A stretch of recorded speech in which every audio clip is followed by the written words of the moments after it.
Hello and welcome, you beautiful people. Today I am going to tell you a story of little Timmy.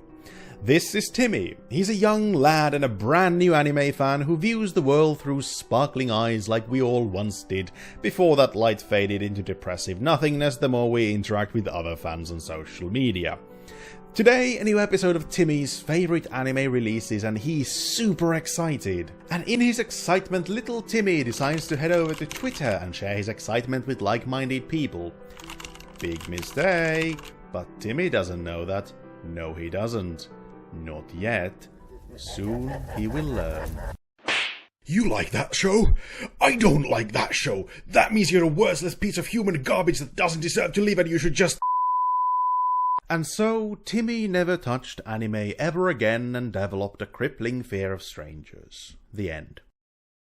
So yeah, hands up if you've ever witnessed or experienced such backlash from strangers that chose violence. And well, since this is a video and I can't actually see your hands, why don't you leave a like and a comment instead? Those I can see, and while you're down there, please subscribe. It's free and it helps me reach that magical 1k. On that note, have you ever wondered why we are so goddamn rude to one another online, especially when it comes to differing opinions about anime? Well, I have, so I asked that very same question in Twitter, which nobody really responded to, so I turned it into a video instead, which in turn means we get to talk about how and why we're all narcissistic fucks online. Yay! Now, normally I would avoid this kind of a social commentary-esque topic and just do anime reviews instead, since that is kind of what I'm known for, but like any good aspiring YouTuber, I got a clickbaity video idea that a million other creators have already done, since there is no such thing as an original idea anymore, and decided to run with it, since you never know, might make it big and finally get monetized, or it might be a disappointment like everything else I do. Anyway, it might be a clickbaity title, but it's also kind of topical. I say that as if anime fans being dicks to each other online was somehow a new phenomenon, since really the only way anime fans know how to communicate is saying that everyone else's taste is kind of like an open sewer. Obvious, disgusting and smelly, and seeing it kinda makes you want to puke a little. Search any big anime fandom on Twitter, or anywhere else really, hell, ask your local supermarket weeb and you'll find nothing but slander for anyone and anything else that isn't what they like. Good thing Golden Kamuy fans like myself just chill with some good food, since ours is really just a gourmet anime, not some silly action adventure, so I can happily claim the moral high ground here. Then again, we do tend to simp for the psychotic murder in the show and defend that simping all the way to the grave, so maybe not. Oh yeah, and then there is that. But my questionable anime taste aside, the only saving grace is that this kind of behavior seems to mainly occur with shonen and isekai fandoms. I say mainly, they're just the loudest of the bunch, but we'll go with mainly since that makes us weebs look slightly less terrible, so maybe.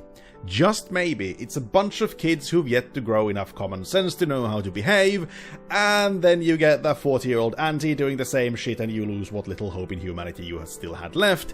At least it's understandable for isekai fans, since they do need to bring everyone else down in order to not feel inferior about the garbage they keep getting season after season. But isekai fans are already deeper in that pit of despair than anyone else, and it would be a little rude to kick them while they're already down, so let's instead point and laugh at the other obnoxiously loud group, stating the superiority of their taste in anime.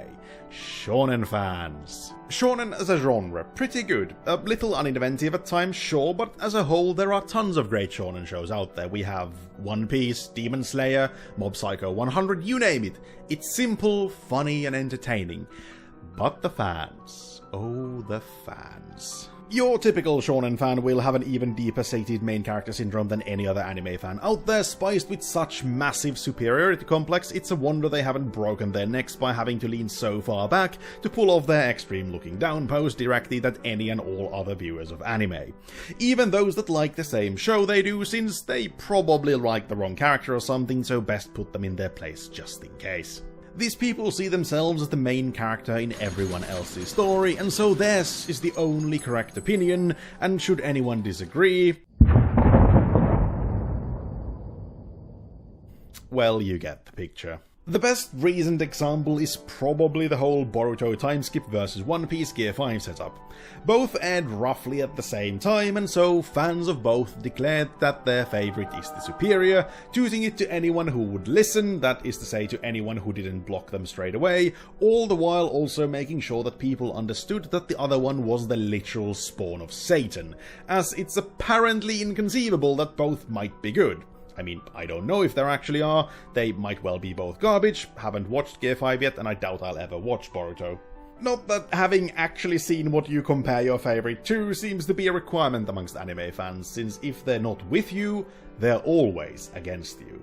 Especially if you're a shonen fan. Even if they never said anything to you or interacted with you in any way, they dare to like any other show than the one you like, which obviously means that their tastes are inferior, and they must be put in their place so that they too can worship your superior choice of entertainment. And even if you are of that rarest of breeds, a true anime fan and not one of those fake ones that can actually have a life, but can still be civil when talking to a stranger without the imminent threat of being punched in the face, keeping you in line, and you're actually having a constructive discussion about your passion online, there will always be that one jackass that comes and says, "Just read the manga, bro." The bottom line about discussing anime online is simply, don't. It's generally better for your sanity to not interact with another anime fan without reserving the ability to resort to physical violence should they act like your typical online weeb. So stick to conventions, or stalking the person in real life until they're willing and or forced to have a conversation with you. Thank you for watching, I hope you enjoyed this even though it's a pretty different one from my usual style, but naturally, this is all in jest, don't take it too seriously. And please don't stalk people to make them your friend in real life, in my experience the police doesn't appreciate that too much. Links in the description, Twitter, Twitch and stuff. I've been Cheese, and I'll see you next time. Ta-ta for now.